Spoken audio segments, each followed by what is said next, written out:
নমস্কার বন্ধুরা, জবাব ডে সাইনিউ চ্যানেলের পক্ষ থেকে তোমাদের সকলকে স্বাগত। তো বন্ধুরা, আজকে আমি কথা বলবো ডিপার্টমেন্ট অফ পোস্ট মানে পোস্ট অফিসের পক্ষ থেকে বের হওয়া একটি নতুন নোটিফিকেশন নিয়ে, যে নোটিফিকেশন খুব রিসেন্টলি তোমাদের জারি হয়েছে এবং এখানে তোমাদের সরাসরি ওয়াক ইন ইন্টারভিউর মাধ্যমে নিয়োগ করা হচ্ছে। সরাসরি ওয়াক ইন ইন্টারভিউ দিয়ে তোমরা এখানে নিযুক্ত হতে পারবে। প্রত্যেকের জন্য খুব ভালো সুযোগ। অল ওভার ইন্ডিয়া থেকে এখানে অ্যাপ্লিকেশন করার সুযোগ রয়েছে। এনি ইন্ডিয়ান সিটিজেন, অর্থাৎ তোমরা ওয়েস্ট বেঙ্গলের 23 জেলার যে কোনো প্রান্ত থেকেই ছেলে মেয়ে প্রত্যেকে আবেদন করতে পারছো। আর এখানে তোমাদের যে ন্যূনতম শিক্ষাগত যোগ্যতা চাওয়া হয়েছে সেটা হচ্ছে মাধ্যমিক পাস। তুমি যদি যে কোনো রেকগনাইজ বোর্ডের আন্ডারে শুধুমাত্র মাধ্যমিক পাস করে থাকো এবং তোমার যদি এখানে 18 বছর হয়ে গিয়ে থাকে তাহলে তুমি অবশ্যই এখানে অ্যাপ্লিকেশন করতে পারবে। খুব ভালো সুযোগ প্রত্যেকেরই জন্য।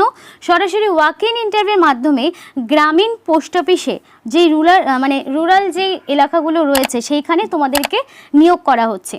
তো সেই বিষয়ে বিস্তারিত আলোচনা করব, অফিসিয়াল নোটিশটি এবং কিভাবে অ্যাপ্লিকেশন ফর্মটি পূরণ করবে সেটাও তোমাদেরকে দেখিয়ে দেব। কিন্তু তার আগে প্রত্যেকের কাছে একটাই রিকোয়েস্ট করব, যারা এখনও চ্যানেলটিকে সাবস্ক্রাইব করোনি তারা ঝটপট চ্যানেলটিকে সাবস্ক্রাইব করে পাশে থাকা বেল আইকনটি ক্লিক করে দিও, যাতে করে পরবর্তী সমস্ত ইনফরমেশন পেয়ে যেতে পারো। তো চলো বন্ধুরা, দেরি না করে সরাসরি অফিসিয়াল নোটিশ নিয়ে বিস্তারিত আলোচনা শুরু করি। তো বন্ধুরা, এটা হলো সেই অফিসিয়াল নোটিফিকেশন, যেখানে তোমাদের বলে রাখি যে নোটিফিকেশনটা জারি হয়েছে এপ্রিলে 26 তারিখে, অর্থাৎ 26শে এপ্রিল তোমাদের এই নোটিফিকেশনটা জারি হয়েছে। এবং তোমাদের এখানে যে ওয়াক ইন ইন্টারভিউটা রয়েছে সেই ওয়াক ইন ইন্টারভিউ তোমাদের এখানে 15 তারিখে হবে, অর্থাৎ মে মাসের 14 তারিখে তোমাদের এখানে ওয়াক ইন ইন্টারভিউটা হচ্ছে। অর্থাৎ এই দিন তোমাদের কিন্তু নির্দিষ্ট যে ভেন্যু রয়েছে সেখানে কিন্তু উপস্থিত থাকতে হবে।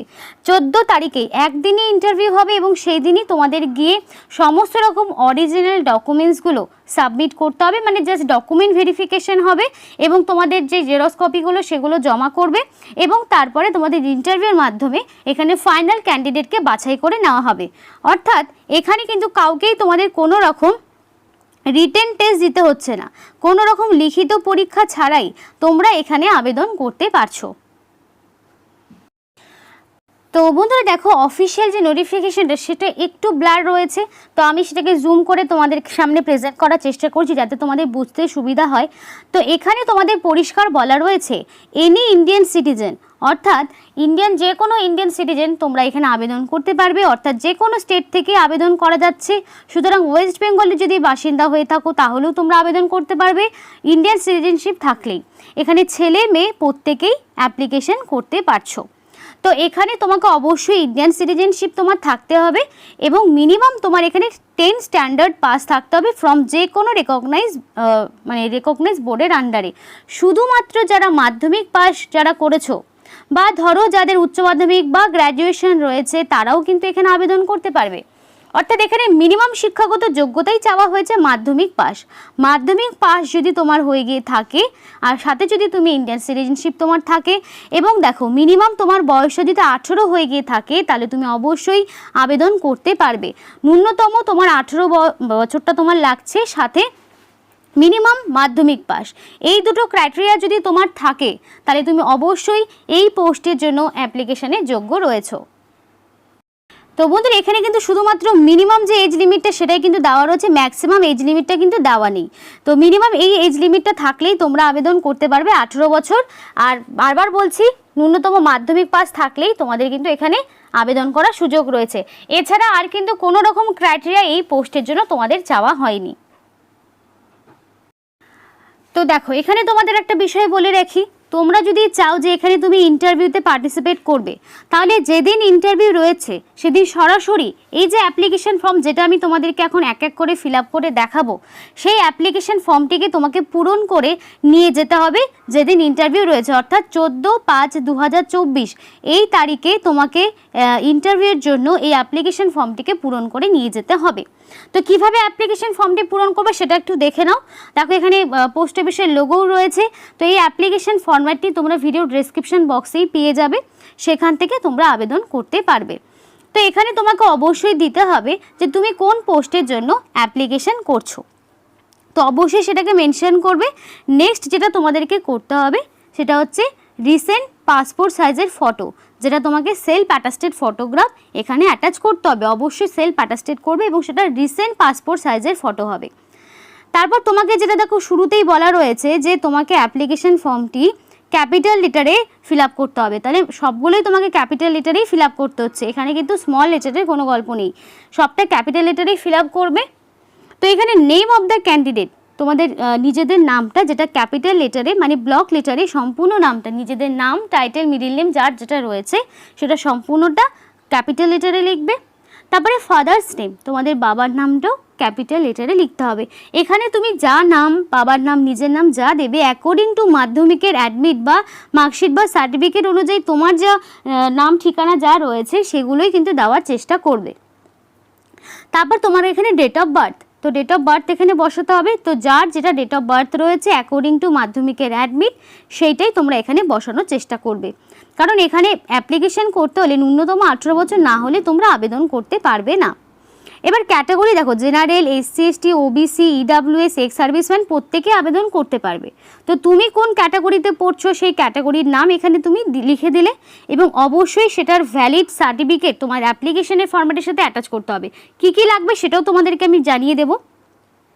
তারপর তোমার এখানে আধার নাম্বার বসাতে হবে, মোবাইল নাম্বার এবং রিলিজিয়ান। তো অবশ্যই এই যে এখানে আধার নাম্বার এবং মোবাইল নাম্বার যেটা বসাবে সেটা যাতে তোমাদের কোনো রকম ভুল ত্রুটি না হয়, একদম যাতে কারেক্ট ইনফরমেশন থাকে, ডকুমেন্টসের সাথে যাতে মিল থাকে সেই রকমভাবেই নির্ভুলভাবে অ্যাপ্লিকেশন ফর্মটিকে তোমরা পূরণ করবে। আশা করছি এইটুকুটা তোমরা কম বেশি প্রত্যেকে বুঝতে পেরেছো। নেক্সট কি আছে দেখাই। তারপরে দেখো তোমাদের এখানে চাওয়া হয়েছে মানে তোমাদের যে এডুকেশনাল কোয়ালিফিকেশনের ডিটেলস সেগুলো চাওয়া হয়েছে। তো ফার্স্ট অফ অল তোমার এখানে চাওয়া হয়েছে মাধ্যমিক। এখানে তুমি যদি চাও যে তুমি শুধুমাত্র মাধ্যমিকই দেবে তুমি তাও দিতে পারো, তুমি যদি চাও যে আমার মাধ্যমিকের পাশাপাশি আমার এইচএস আছে, গ্র্যাজুয়েশন আছে, তুমি চাইলে সেগুলোকেও এখানে ইনপুট করতে পারো, সেটা তোমার ইচ্ছে। তারপর দেখো ফার্স্ট অফ অল তোমাকে এখানে মাধ্যমিক দিতে হচ্ছে, কোন বোর্ডের আন্ডারে তুমি মাধ্যমিক পাস করেছো এবং কোন কোন সাবজেক্ট নিয়ে তুমি মাধ্যমিক পাস করেছো, কত সালে পাস করেছো, মার্কস কত ছিল, পার্সেন্টেজ কত দাঁড়ালো, ইচ অ্যান্ড এভরি ডিটেলস এখানে তুমি বসাবে।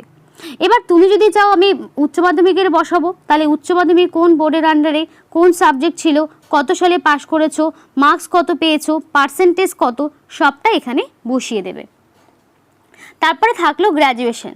তো গ্র্যাজুয়েশন কোন ইউনিভার্সিটি থেকে করেছো, কি কি সাবজেক্ট ছিল, পাসিং ইয়ার কি, মার্কস কত পেয়েছো, পার্সেন্টেজ, সেগুলো চাইলে তুমি দিতে পারো, না চাইলে না দিলেও কোনো রকম সমস্যা হবে না। এই যে তোমাদের 12th স্ট্যান্ডার্ড এবং গ্র্যাজুয়েশন এগুলো কিন্তু ম্যান্ডেটরি নয়, তুমি চাইলে দিতে পারো, না চাইলে না দিলেও কোনো রকম সমস্যা হবে না। এরপরে তোমাদের যেটা চাওয়া হয়েছে এনি আদার কোয়ালিফিকেশন আর এক্সপিরিয়েন্স, যদি তোমাদের কোনো রকম আদার্স কোনো রকম কোয়ালিফিকেশন থাকে তাহলে তুমি সেটা দেবে, যদি না থাকে তাহলে তো তোমার দেওয়ার প্রয়োজন নেই, যদি থাকে তাহলে দেবে।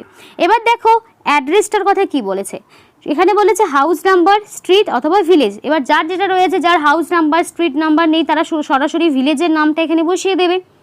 তোমাদের নিজেদের পোস্ট অফিস কি, পুলিশ স্টেশন কি, ডিস্ট্রিক্ট কোন ডিস্ট্রিক্ট থেকে আবেদন করছো, কোন স্টেট থেকে, স্টেটের জায়গায় যারা ওয়েস্ট বেঙ্গল থেকে দিচ্ছ তারা ওয়েস্ট বেঙ্গল দেবে।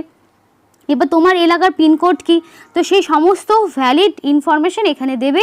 এবং তোমাদের বলে রাখি এর সাপোর্টিভ ডকুমেন্টস হিসাবে তুমি চাইলে আধার কার্ড কিংবা ভোটার কার্ড এগুলো দিতে পারো, অ্যাড্রেস প্রুফ হিসাবে কাজ করবে। তো সমস্ত ডিটেলস তোমাদের কিন্তু ভ্যালিড ডকুমেন্টস অনুযায়ী এখানে বসাতে হবে। তারপর ডিক্লারেশন রয়েছে, সেখানে অবশেষে তোমাদের একটা সিগনেচার করতে হবে, অবশ্যই রানিং হ্যান্ডরাইটিংয়ে ফুল সিগনেচার করবে এবং এখানে ডেট আর প্লেস দেবে। এবার যেদিন তুমি ইন্টারভিউ দিতে যাচ্ছ সেই ডেটটাই এখানে বসাবে, মানে 14/5/2024 এই ডেটটা এখানে বসাবে আর এখানে তুমি প্লেসটা দিয়ে দেবে, মানে যেই জায়গা থেকে তুমি অ্যাপ্লিকেশনটা করছো। তো এইভাবে তোমার এই অ্যাপ্লিকেশন ফর্মটিকে পূরণ করে তোমাকে 14 তারিখে নিয়ে যেতে হবে, যে ভেন্যুটা তোমাদেরকে দেখাবো সেই ভেন্যুতে। তো তার আগে বলি কী কী ডকুমেন্টস তোমাকে এখানে অ্যাটাচ করতে হবে। তো যেভাবে অ্যাপ্লিকেশন ফর্মটি পূরণ করতে বললাম ঠিক সেইভাবেই কিন্তু ফর্মটি পূরণ করার চেষ্টা করবে। তো বন্ধুরা দেখো কী কী ডকুমেন্টস লাগবে সেগুলো একটু মিলিয়ে নাও।